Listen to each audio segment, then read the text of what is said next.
من أكثر الأسئلة برضو اللي بتوصلنا على عيادة أمراض الجهاز التنفسي، كيف بعرف إنه الكحة تبعتي سببها سيء أو جيد، أو بمعنى أصح أعراضي؟ طبعاً كله بيعتمد على السيناريو اللي رح تحكيه لطبيب الجهاز التنفسي. معظم الكحات الحميدة بتأتي بعد الالتهابات أو مع الالتهابات سواء الفيروسية أو البكتيرية، وما بتستمر لفترة طويلة بعد انتهاء الالتهاب. يعني مع الالتهاب الفيروسي اللي بنشوفه كتير في فترات الشتاء، بنلاقي إنه الكحة بتستمر لمدة أسبوع، 10 أيام، أسبوعين بالكتير. في بعض أنواع الكحة بتستمر لحد 6 أسابيع بعد الالتهاب، وبنسميها البوست انفكتشوس كاف، وهاي واردة جدا.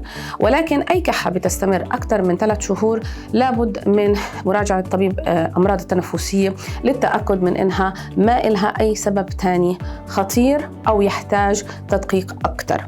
الكحة من أكثر الأعراض اللي بتظهر عند مرضى الجهاز التنفسي، وممكن تظهر مع التهاب بسيط فيروسي أو رشح عادي، وممكن تظهر مع سرطانات الرئة كعرض أولي وأساسي.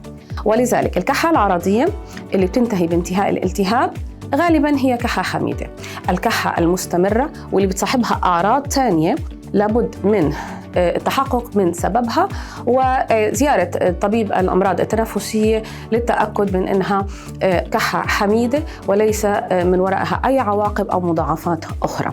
وطبعاً بناء على طبيعة السيرة المرضية اللي المريض رح يعطيها للطبيب، رح يقدر الدكتور إنه يحدد نوعية الفحوصات اللازمة، وهل في علاج لازم وشو نوعية العلاج اللازم.